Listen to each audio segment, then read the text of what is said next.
fizemos já 25 prédios na Vila Olímpia. Com certeza somos o maior incorporador daqui. Isso é de nascença, isso eu não acho que um tino comercial muito bom.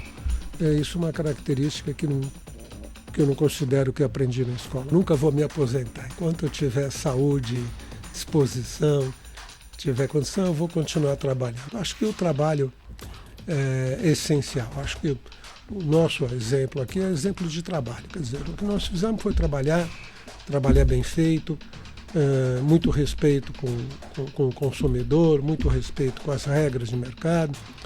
E então, e fazendo bons produtos, desafiador. O Grupo Bueno Neto é um dos maiores conglomerados imobiliários do Brasil e completa 50 anos agora em 2024. A incorporadora Banks, uma das 3 empresas do grupo, realizou R$1,5 bilhão em vendas em 2023 e deve ultrapassar a marca dos 2 bilhões este ano. A cifra deve ser impulsionada pelo mega empreendimento Parque Global. Quem conta a história do grupo aqui no podcast do Zero ao Topo é o seu fundador, Adalberto Bueno Neto.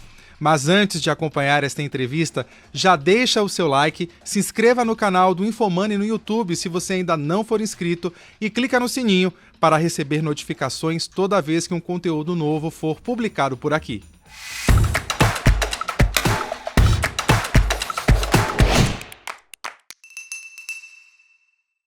Seu Adalberto, muito obrigado por sua presença aqui no podcast do Zero ao Topo. E eu queria começar pelo começo.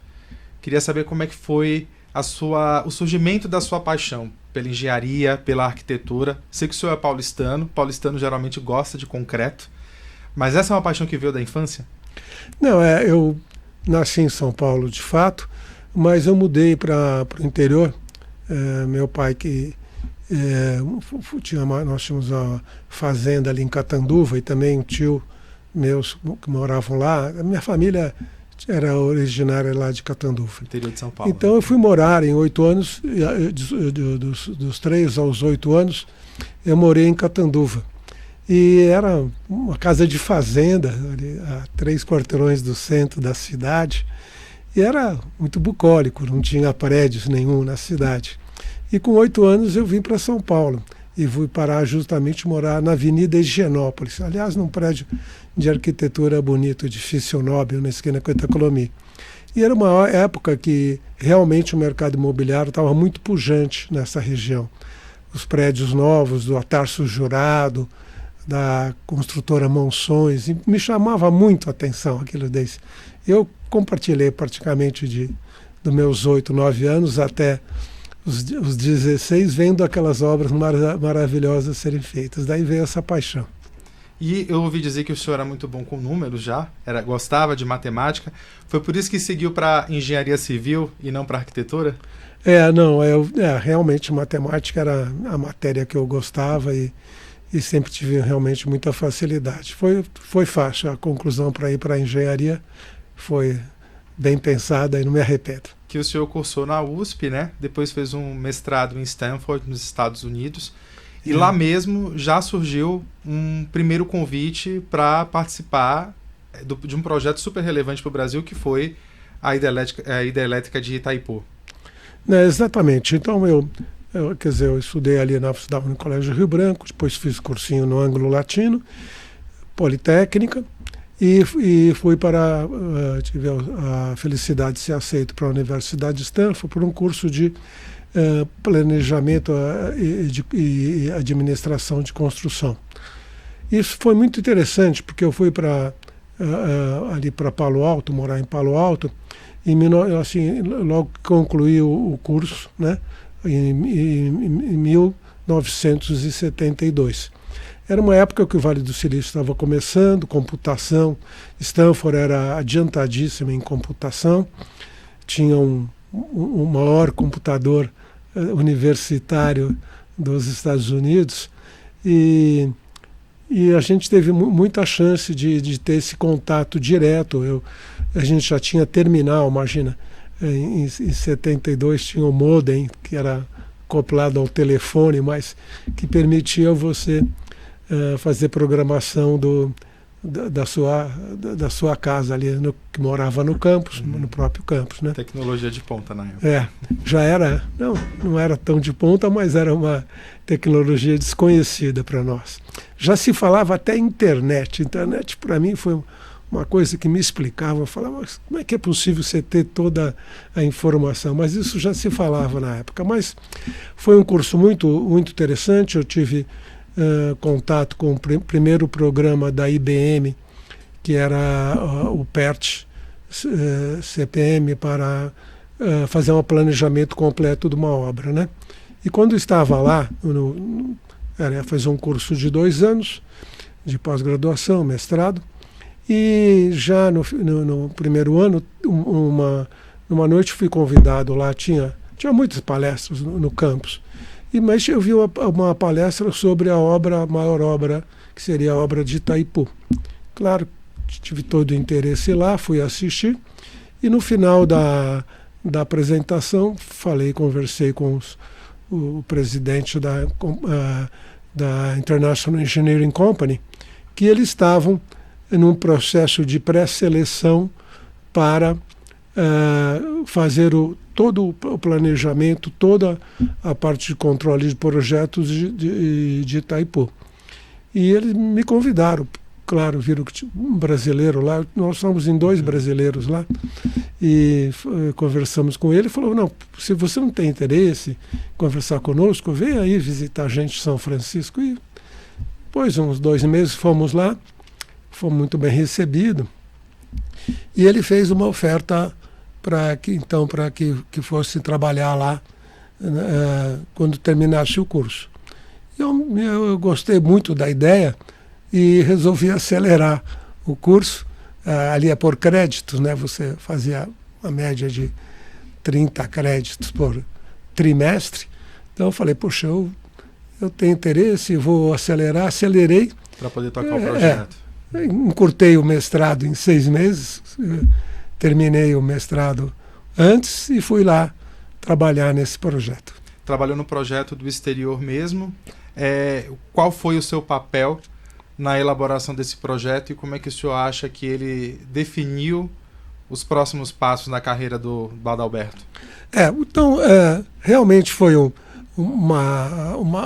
naquela época, assim, o cronograma era feito manualmente, tinha ali já era aquele andar escorrido na empresa, andares assim de mais de 1000 metros.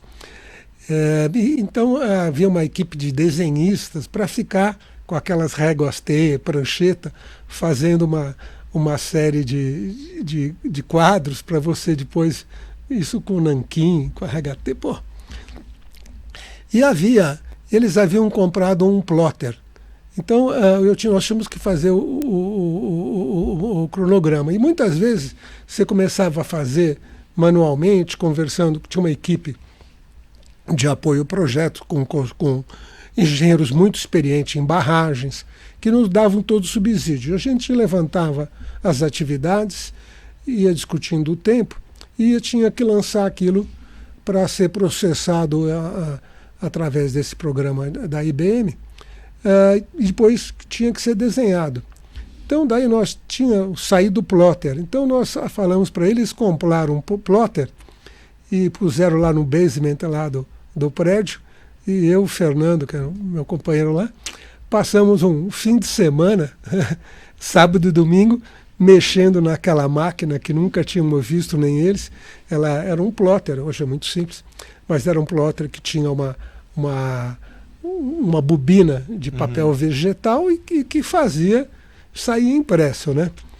E na segunda-feira nós já rodamos o primeiro trecho. Quando chegamos lá, foi um terror lá no andar. Aquele cronograma, os desenhistas falaram, vamos perder o emprego. E uma equipe de 12 desenhistas, imagina. Não, eles foram alocados lá, mas tudo correu muito bem. Mas então nós conseguimos fazer um cronograma perto do CPM, resolvido, computadorizado, um belo trabalho que demorou 3 meses, tinha uma data marcada, porque o presidente da companhia vinha apresentar a proposta de cronograma, de planejamento, e era uma concorrência de 4 empresas que eles tinham que fazer a sugestão de tempo, a sugestão de soluções de engenharia. E depois, no último, sempre mudando, alterando, nós chegamos uns 2 dias antes e concluímos esse cronograma, né? Era um impresso, 2 cadernos enormes e um cronograma de 4,10 metros.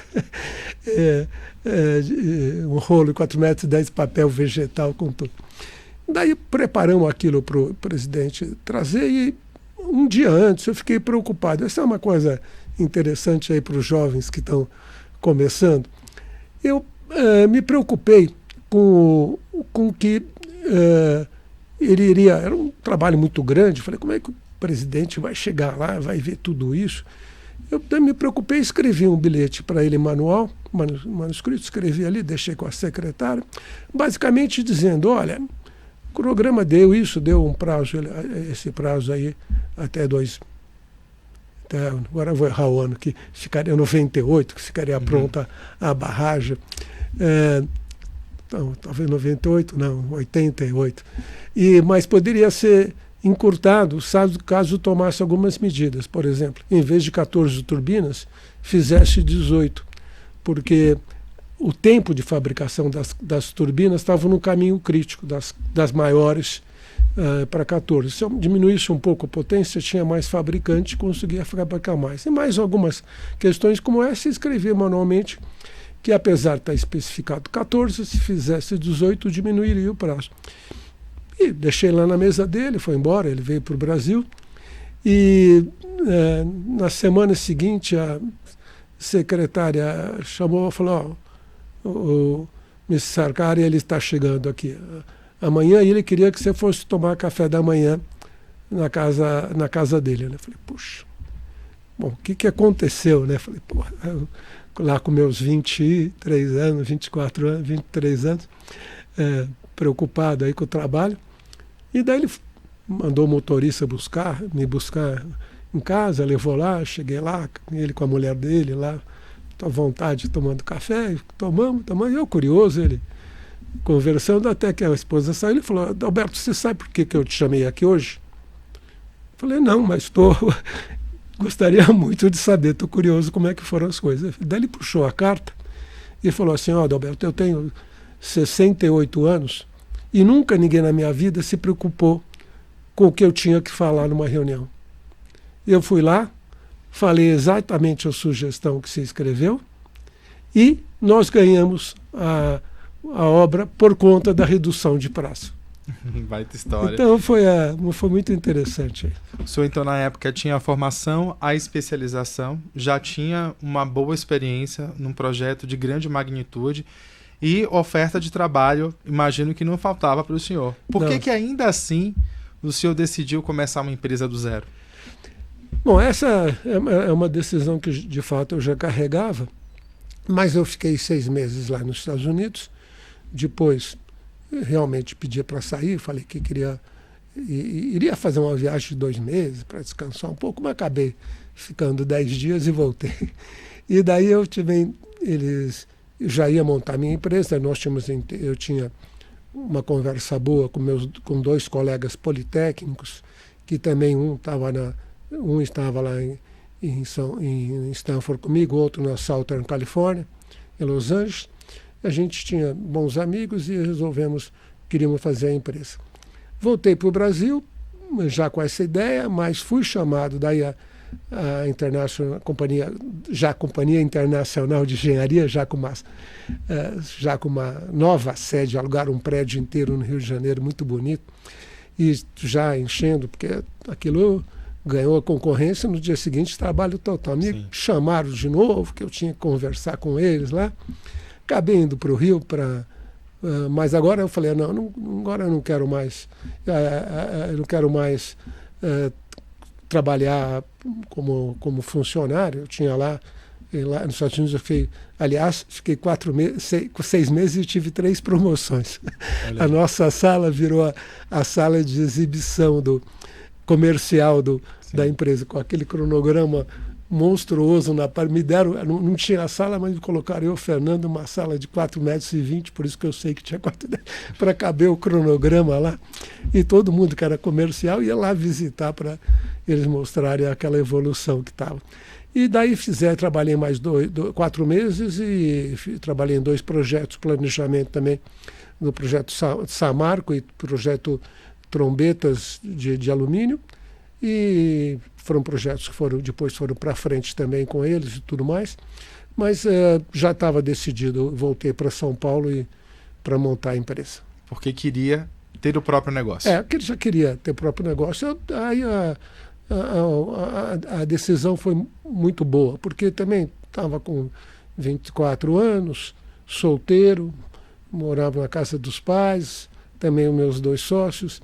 Eles já estavam no Brasil de volta trabalhando, um na Promon, outro numa empresa italiana que eu esqueci o nome, aí de engenharia, de projetos de engenharia, trabalhando no mesmo ramo que a Companhia Internacional de Engenharia. Então nós resolvemos montar a empresa de construção, claro, sem capital, e eu tinha uma corretora ali na Joaquim Eugênio de Lima, e nós, uma casa, e eu fiquei no andar de cima, comecei com uma secretária e um office boy, e eu trabalhando aí. E pegando obra, né? Procurando obra para fazer. E eu ouvi dizer que o senhor investiu pesado na empresa, nessa fase inicial principalmente. Alguns anos depois, o senhor se casaria, receberia um imóvel de presente da família, acabou vendendo também esse apartamento para capitalizar a empresa. No começo da empresa, né, eu estava lá sozinho, lá como engenheiro, e os 2 sócios que trabalhavam, tinham um bom salário, depositavam. Esse era o capital de giro que foi depositado na empresa. Eles também moravam com os pais.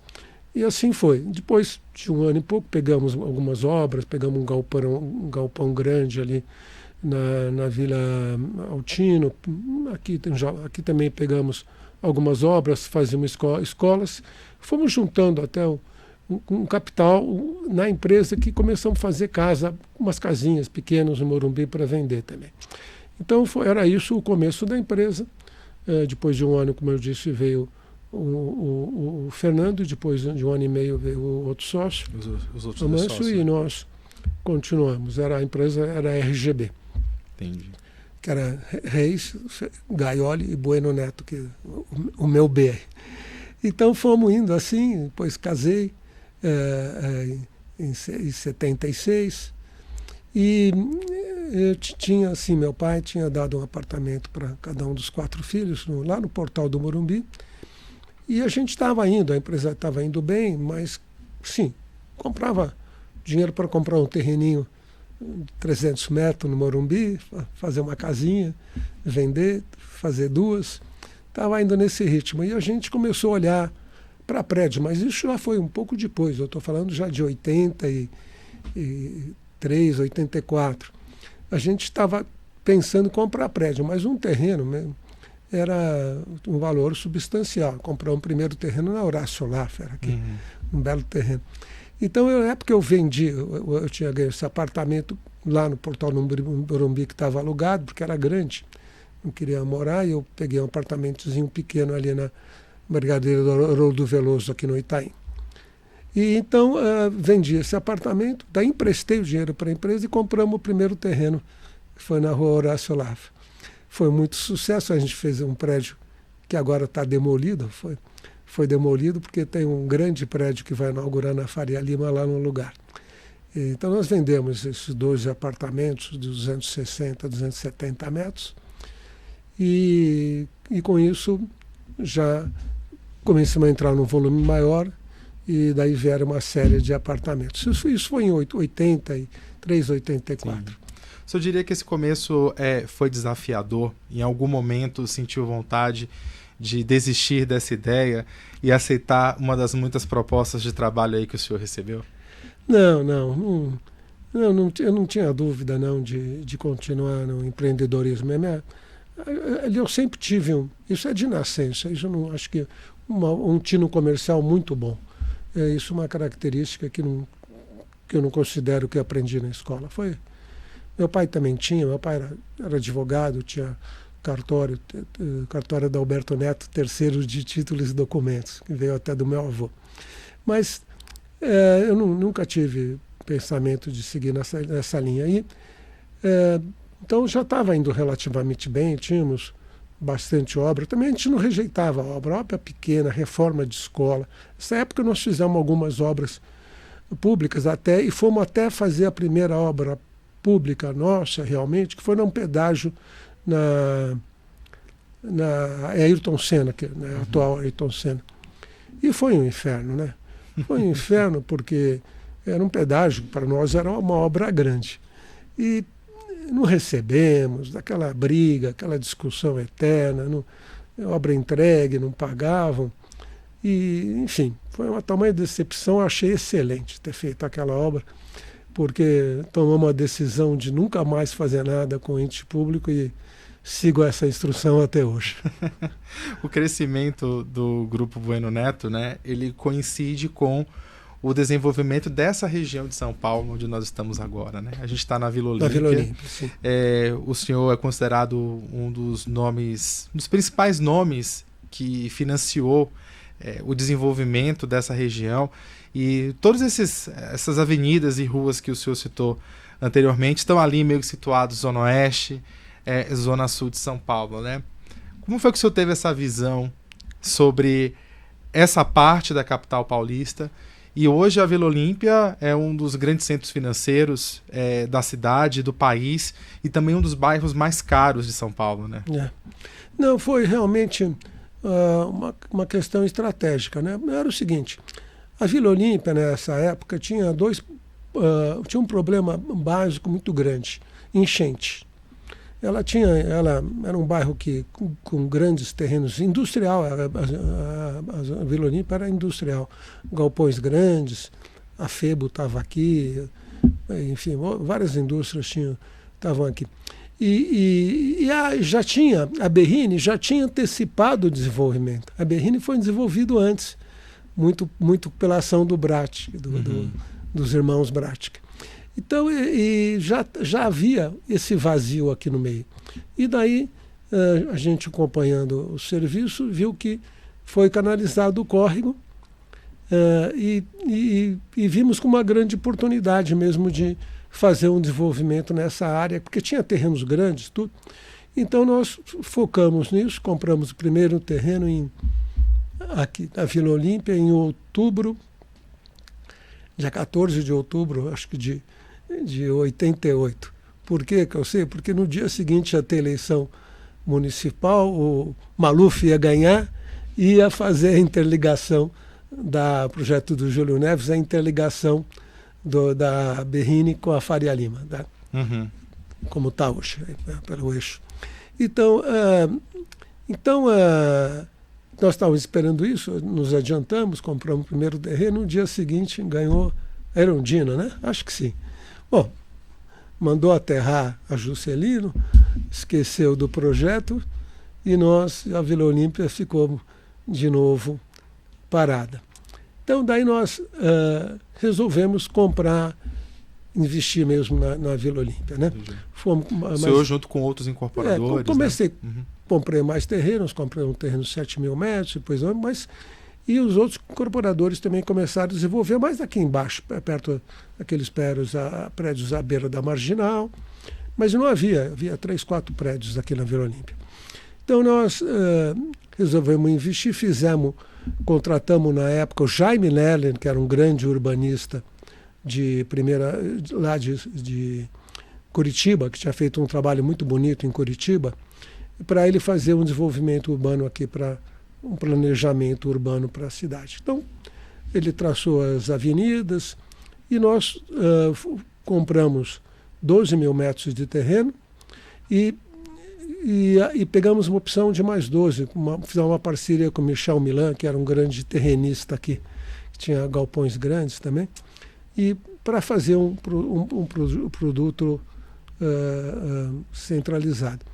Então, mas também isso em 1989, né? Sim. E na época vinha A gente já tinha, pulamos uma etapinha, deixa eu voltar aqui. Em 86 foi um ano esplêndido para nós. Aqui também é uma coisa muito importante que eu gostaria de falar, para ter essa oportunidade para falar.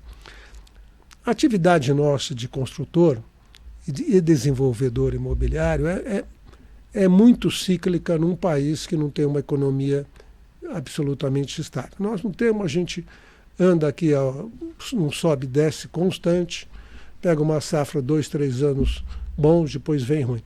Em 86 foi um ano excelente, por conta de um plano econômico, plano cruzado, que conseguiu abaixar a inflação e provocar um grande investimento, uma confiança de investimento na área imobiliária. 86 foi um dos melhores anos da nossa vida.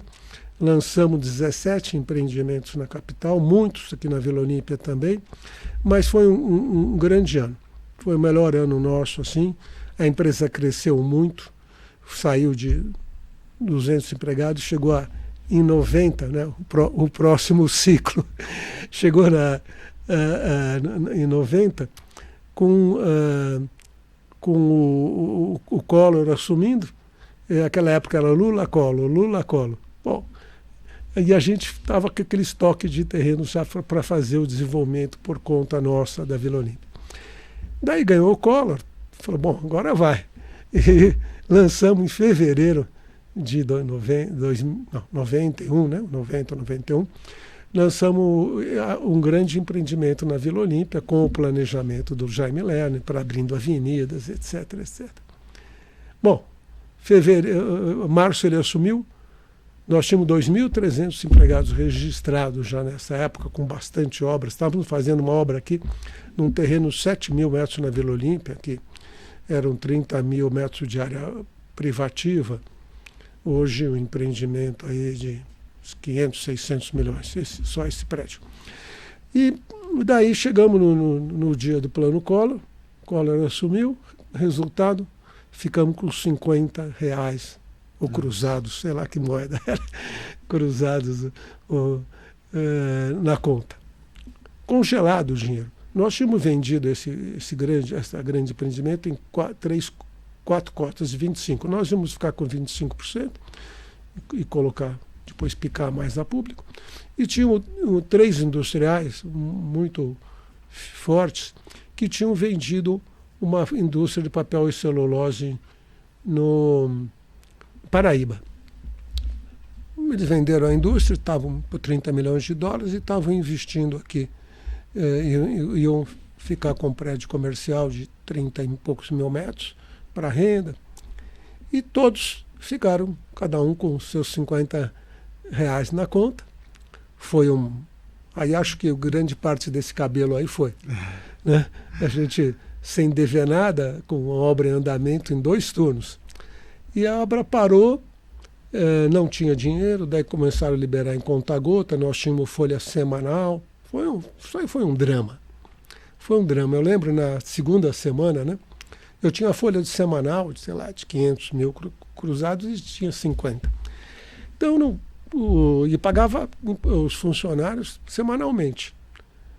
Primeira semana não pagamos, todo mundo, enfim, atordoado com aquele plano econômico. E na segunda semana não tinha dinheiro. Na época eu tinha uma parceria muito grande com o Bradesco. Eu lembro que na segunda semana não pagamos, já um mau humor na obra, não sei o que lá. Daí eu falei, puxa, nós temos que dar um jeito nisso, né? Então, eu lembro que um dia eu fui cedo lá para o Bradesco e tinha muita liberdade lá com os diretores, eu ficava naquela sala de diretoria enorme em qual sentava inclusive a senhora Amadora Aguiar. E entrando lá, eu cheguei lá para os meus diretores lá, que me assessoraram, falei, gente, eu não tenho mais jeito, pô. Eu tenho 3 opções, né? A primeira eu não pago e eles põem fogo na minha obra. Bom, tá, um clima que não aguenta. A segunda, você me dá meu dinheiro que está aí dentro, eu vou lá, pago, fica bem. Senão eu vou pôr todo mundo num caminho, no ônibus, falar que meu dinheiro está aqui dentro, o pagamento deles está aqui, né? Brincando, logicamente, mas falei, puto, daí fiquei, olha, eu só sei que eu saí de lá às 6h30 da tarde com um empréstimo de 500 mil para pagar em 10 dias. Falei, eu assinei, ninguém sabia nem que taxa que era, nem eu tinha que assinar, peguei o dinheiro, fui lá pagar e começou isso a dar um certo fôlego. Eu só sei que 3 meses depois, nós tínhamos, dos 2.300, nós tínhamos despedido, porque ia para a obra por falta de dinheiro, dos 2.000. Então, isso é um exemplo aí para os jovens aí que vão montar sua empresa. Eu incentivo muito o que eu faço, mas que tem que tomar muito cuidado. A gente não foi a primeira vez, não foi a segunda vez, e tivemos ainda outro contratempo que vamos chegar logo mais aí, começar a falar do global. Que é o Parque Global, né? E é isso que eu ia falar, né? Porque além de impactos de políticas econômicas, planos econômicos, o próprio setor ele é vulnerável a inseguranças jurídicas. E vocês viveram isso na pele com o embargo do Parque Global por mais de 5 anos. Esse mega empreendimento, para quem não conhece, está sendo construído, né? Voltou a ser construído, acho que em 2020, agora, aqui na Zona Sul de São Paulo. Mais de 200 mil metros quadrados essa área. A área original tinha 256 mil metros quadrados de terreno. E eu queria entender qual foi o impacto financeiro disso, né? Desse embargo para o grupo. Sendo que, por outro lado, a gente está vendo que esse projeto ele já rendeu bastante aí para a Banks, que é a incorporadora do Grupo Bueno Neto, né? Fechou com faturamento aí realizou venda de mais de R$1,5 bilhão no ano passado, né? Deve ultrapassar os 2 bi nesse ano de 2024, muito puxado por esse projeto. Mas queria entender primeiro como é que foi esse contratempo e como é que se iniciou esse projeto. Tá bom. O início foi o seguinte, também mais um plano. Naquela época era a época dos planos econômicos. Daí saímos daquele aperto lá do plano Collor e outra época, 2000. 2000 também outra eleição, né? Olha, a gente vai de eleição em eleição. E a gente sempre pensou também, eu da minha parte, nós pensamos sempre grande, sabe? Acho que você precisa sonhar, como diz aí os colegas, é melhor ter sonho grande. Então eu sempre tive sonho de fazer grandes projetos. O da Vila Olímpia acabou sendo uma intervenção urbana importante. Nós fizemos, só para concorrer lá, fizemos já 25 prédios na Vila Olímpia. Com certeza somos o maior incorporador daqui. Mas a gente contribui também. A todo lugar que a gente entra, a gente se preocupa muito com o entorno. Abrimos avenidas, como você disse, fizemos aqui, eu sou presidente da Associação Colmeia aqui, que tenta cuidar do bairro há 15 anos. Enterramos a fiação, foi um trabalho bastante significativo, já enterramos metade. Agora, acho que até o final desse ano deve estar concluída o enterramento da outra parte. Agora, o próximo passo, continuamos a crescer a empresa, em atividades, vários prédios. E em 2002 surgiu a possibilidade de comprar esse grande terreno da Eletropaulo, AES, depois, que foi privatizada, né? Foi. E ela tinha esse terreno, que era um Botafora 78 aí na Marginal. Terreno de 256 mil metros, que nunca foi utilizado, a não ser como Botafora de dragagem do Canal Pinheiros, né? O Canal Pinheiros foi feito na década de 40, 50, por iniciativa da antiga Light, foi a primeira parceria público-privada da cidade. Foi aberto por iniciativa da Companhia Light, que ganhou todos os terrenos lindeiros à retificação do rio. Eram vários meandros, e depois retificado ganhou toda essa várzea, inclusive a Vila Olímpia, que era uma várzea do Pinheiros. Então nós compramos esse terreno, foi uma licitação, e nós também estávamos com uma parceira americana aí, a Prudential, na época o Zé Paim, famoso aqui também, colega da área imobiliária, ele era presidente da Prudential, e resolvemos comprar esse terreno. Nós com 25 e eles com 75. teve a eleição 2002 para 2003, foi a primeira eleição do Lula, presidente Lula, e a Prudential, grande seguradora americana, só estava em 4 países. E ela foi aqui o 4º país que ela estaria entrando para fazer negócios imobiliários. Naquela época a Prudential valia 20 bilhões de dólares, hoje vale 200, 500, mas era 20 bilhões. E por estar no Brasil, por estar já anunciado, tinha anunciado estar no Brasil, o Lula deu um efeito, caiu quase 10% a ação deles. Nossa. Ou seja, antes de entrar no Brasil, eles foram desvalorizados em 2 bilhões. Falou para recuperar de dólar. Então, resolveram não continuar na compra do projeto, tive que sair correndo aí atrás dos amigos e acabamos comprando o terreno em 4 sócios, de novo, mas sem Prudential. E daí tocamos o projeto, um projeto muito bonito, e a gente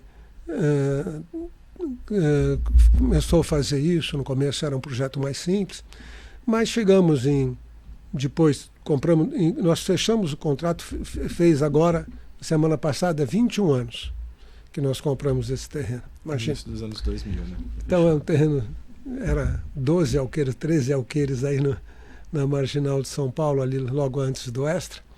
E esse terreno nós carregamos e tivemos que fazer investigações ambientais, e, enfim, fizemos um TAC, um termo de ajustamento de conduta com o Ministério Público, cumprimos, e finalmente em 2013 aprovamos esse projeto, né? Então, 10 anos de carregar o terreno, nós conseguimos fazer a aprovação, que estava dentro da Operação Urbana Faria Lima, Águas Espraiadas, né?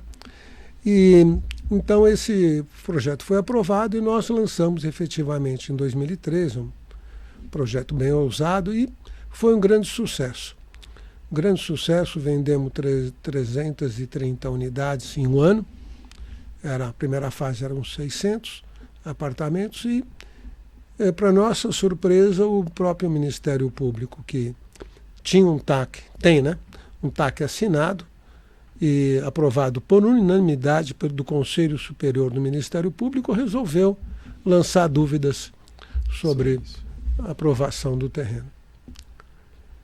330 apartamentos vendidos, na época, em dinheiro da época, 750 milhões de venda, e tínhamos recebido 20%, obras em andamento, fundações em execução.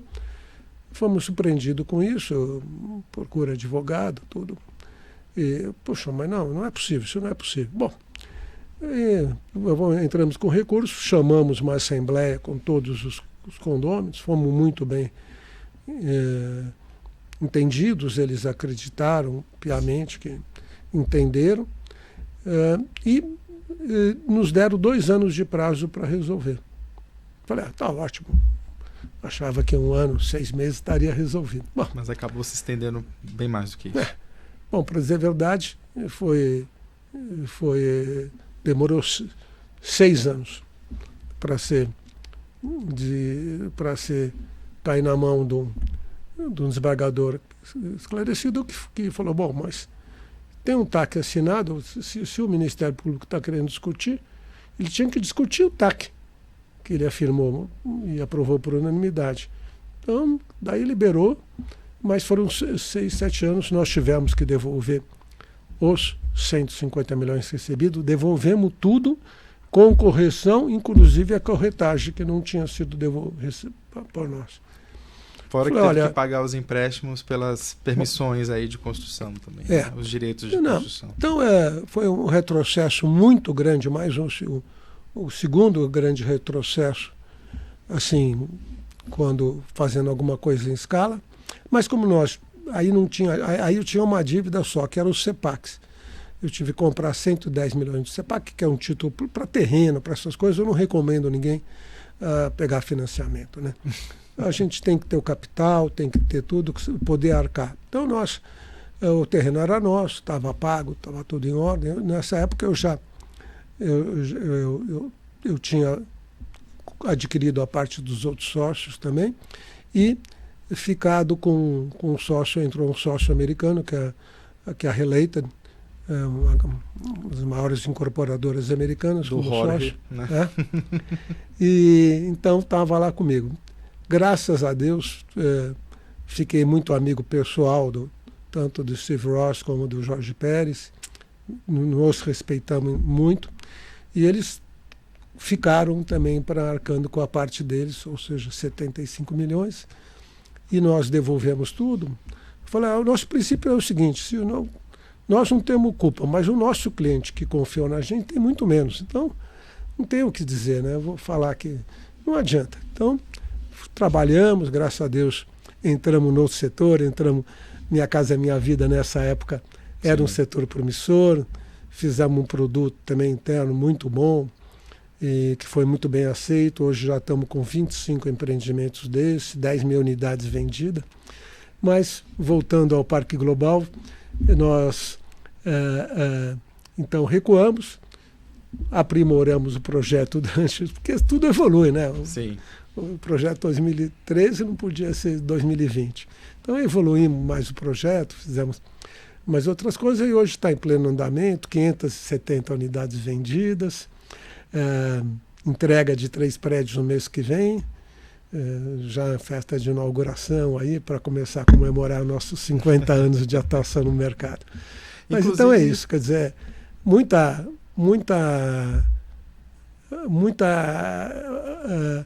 influência dos poderes públicos, muita influência. Aqui. Esses contratempos, né, senhor Adalberto, acabaram também atrasando alguns planos pessoais aí do senhor, né? O senhor contava que estava se preparando para se afastar do dia a dia das empresas quando completasse os 70 anos.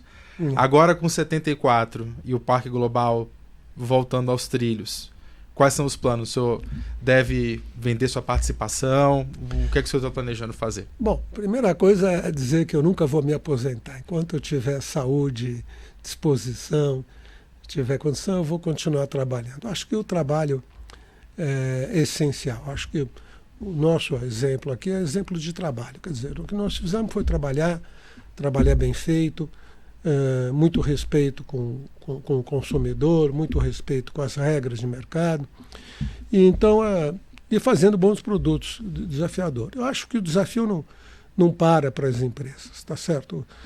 Ainda a construção civil está muito atrasada no nosso país. Eu aprendi muita coisa na época lá em Stanford, muitas coisas que até hoje não estão sendo planejadas, mas a gente continua querendo, e agora acho que nós sentimos uma possível industrialização, início da industrialização. O Parque Global já está um exemplo disso. Nós fizemos todas as fachadas com 47 andares lá, tudo pré-moldado, a fachada subindo junto com a estrutura. E então, os meus planos são, sim, eu já estou com um plano de sucessão feito, eu tenho 5 filhos, 2 homens que trabalham no setor. Primeiro, o mais velho está comigo nas empresas, e é ele ao Carlos Alberto que incumbirá essa continuidade. O Guilherme, nós originamos um fundo muito bom, a RBR, né? Uhum. Junto com que o Almendra, que tinha saído da Rede Grifo, Ricardo Almendra veio, junto com meu filho, montaram esse fundo. E agora, hoje em dia, eles são uma unidade absolutamente autônoma. Eu já até saí da sociedade. E eles tocam lá e está indo muito bem. E agora a construtora, nós temos hoje em dia 3 empresas, ou 4. Mas temos a incorporadora Banks, que meu filho já toca, e uma empresa de venda, que a mais é uma house. Essa é uma house para vender os nossos produtos exclusivamente, junto com outras empresas de mercado. E temos também 2 construtoras agora. Uma construtora residencial, de prédios edificações, de edificações, né? Prédios residenciais ou comerciais. E temos agora também uma empresa de infraestrutura. É uma empresa relativamente nova, está agora com 2 anos. Mas que ainda não está se relacionando com o poder público, o governo, né? Não vai se relacionar. Não, nós fazemos obra de infraestrutura para as empresas e para os fundos que foram privatizados. Então a gente fomos muito procurados depois da Lava Jato, as empresas, grandes empresas que faziam infraestrutura se afastaram e ficou um vazio muito grande. Nós somos muito procurados para fazer obras de infraestrutura, mas não se interessamos enquanto estava na mão do governo. Agora, com a privatização, nós já estamos fazendo 3 grandes obras de 3 grandes parques voltaicos e estamos indo muito bem, obras rápidas, obras de 1 ano. Já estamos entregando 2 parques enormes no Ceará e no Piauí. Estamos outro iniciando aqui em Minas. Então, a gente é um ramo muito bom de trabalhar, porque você trabalha com fundos, com dinheiro intensivo, sem qualquer problema de pagamento. Então, mas voltando àquela questão lá o senhor não vai se aposentar, mas deve se afastar do dia a dia das empresas. Mas eu diria que eu já estou afastado aí do dia a dia das empresas há um tempo. Ainda sendo presidente do conselho de administração dela. Então, mas a ideia também é sair do conselho, é vender participação acionária? Não. O conselho não pretendo sair, enquanto eu achar que estou contribuindo de fato para realinhamento das empresas. Que eu digo, por exemplo, agora nós temos um grande realinhamento das 3 empresas, da construtora também, porque nós passamos aí por uma fase que eu nunca tinha passado, com a fase da pandemia, do Covid, deu uma grande mudança, grande problemas de obra que nós nunca tivemos, sabe? Fornecedores quebrando, caixilhos, dificuldades que não tínhamos, dificuldades de mão de obra até. Né? Então, as empresas, e agora com finalmente chegando empresas da indústrias que estão chegando para fazer, por exemplo, fechamento de alvenaria, fazendo drywall, steel frames, são coisas que a gente está olhando. Agora estamos fazendo um prédio aqui, comercial, aqui ainda na Vila Olímpia, na esquina da Berrini com a Bandeirantes, um prédio de 20 andares inteirinho metálico. Então, é o primeiro prédio de 20 andares metálico mesmo aqui em São Paulo. Estrutura metálica, caixilho subindo atrás, obra limpa, não gera entulho, sabe? Então, finalmente, acho que nós vamos conseguir mudar essa página daquela obra de alvenaria, de muito entulho. Vamos ver. Estou acreditando. E essa eu vou continuar. Mas então, vou continuar nos conselhos, mas eu pretendo agora, estou montando um escritório meu, que é o Family Office da família, onde as meninas vão me ajudar e as empresas vão ficar com os meninos aí, que é o setor de construção. E nós adotamos o sistema de partnership. Então, hoje em dia, cada empresa tem 10, 15 sócios que são os verdadeiros tocadores do prédio. E aí eu acho que tem que continuar assim. Profissionalizou.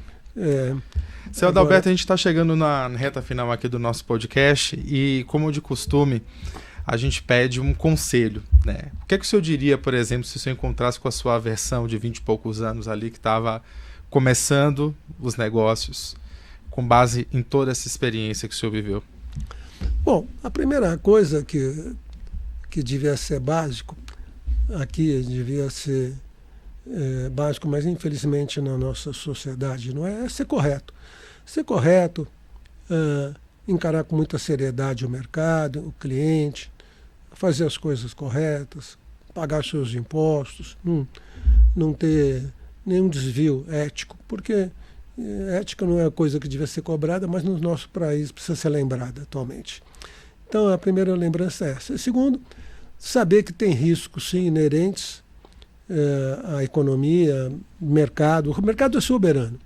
Não tenta trabalhar contra o mercado. Se o mercado não está para comprar, finge de morto, volta para trás um pouco, mas Não adianta querer forçar mercado, querer que comprador que não queira ou não está com segurança compre, não acontece. Agora, segundo também outra coisa que falamos pouco, eu acho que independente do nosso trabalho profissional, e hoje eu estou montando outra empresa, que não é empresa, mas uma associação para contribuição com o Estado. Eu já faço isso, já fiz isso em cada bairro, no próprio Parque Global, nós adotamos o Rio Pinheiros, né? Acho que sim. O Parque Bruno Covas foi um investimento grande, isso na pessoa física, né? Para contribuir com o Rio. E tem um livro aí que eu não trouxe, mas vou te mandar hoje. Vou cobrar. O Resgate do Rio Pinheiros, que quem quiser ler, é um livro interessante. Só conta a história de São Paulo através do nosso rio. Eu preparei esse livro há 2 anos.